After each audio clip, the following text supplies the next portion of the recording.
യുകെയിലെ Kings railway സ്റ്റേഷന് പുറത്തുവെച്ച് യേശുവിൻ്റെ സുവിശേഷം പ്രസംഗിച്ച ഒരാളെ പോലീസ് തടയാൻ ശ്രമിച്ച് തുടർന്ന് നടത്തിയ സംഭാഷണം വിവാദമായി. മോണിക് ബെയ്ലി നയിക്കുന്ന മാഡ് ഫോർ ജീസസ് എന്ന തെരുവ് സുവിശേഷ ഗ്രൂപ്പ് സ്റ്റേഷന് പുറത്ത് തങ്ങളുടെ ശുശ്രൂഷകൾ നടത്തുകയായിരുന്നു. ഈ സമയമായിരുന്നു ഒരു പോലീസ് ഉദ്യോഗസ്ഥ ഇവരുടെ അടുക്കലേക്ക് വരുന്നത്. നിങ്ങളെ കേൾക്കാൻ ആരും ഇങ്ങോട്ട് വരുന്നില്ല, ഇതിലൂടെ ആളുകൾക്ക് നടന്നു പോകണം, നിങ്ങൾ വല്ലാതെ ശബ്ദമുണ്ടാക്കുന്നു എന്നും ആ പോലീസ് ഉദ്യോഗസ്ഥ അവരോട് പറഞ്ഞു. സംഭവത്തിൻ്റെ ദൃശ്യങ്ങൾ ബെയ്ലി തൻ്റെ ഇൻസ്റ്റാഗ്രാം പേജിൽ പങ്കുവച്ചതോടെ ഇത് വൈറലാവുകയായിരുന്നു.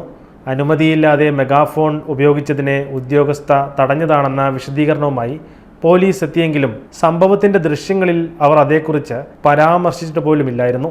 തെരുവിൽ ദൈവവചനം പങ്കുവയ്ക്കുമ്പോൾ പ്രതിസന്ധികൾ ഉറപ്പായും ഉണ്ടാകും. എന്നാൽ ഇത് ചെയ്യുന്നത് ദൈവത്തിനായാണ് എന്ന് ചിന്തിക്കുമ്പോൾ അവയെ തരണം ചെയ്യാമെന്ന് ബെയ്ലി പറയുന്നു. ചില ക്രൈസ്തവർ പോലും ഇത്തരം ശുശ്രൂഷകളെ ഇഷ്ടപ്പെടുന്നില്ല. നമ്മളെപ്പോഴും കൃപയെയും സ്നേഹത്തെയും കുറിച്ച് സംസാരിക്കുന്നു. അതുപോലെ തന്നെ നമ്മൾ പാപത്തെക്കുറിച്ചും മാനസാന്തരത്തെക്കുറിച്ചും സംസാരിക്കേണ്ടതുണ്ടെന്നും ബെയ്ലി പറയുന്നു.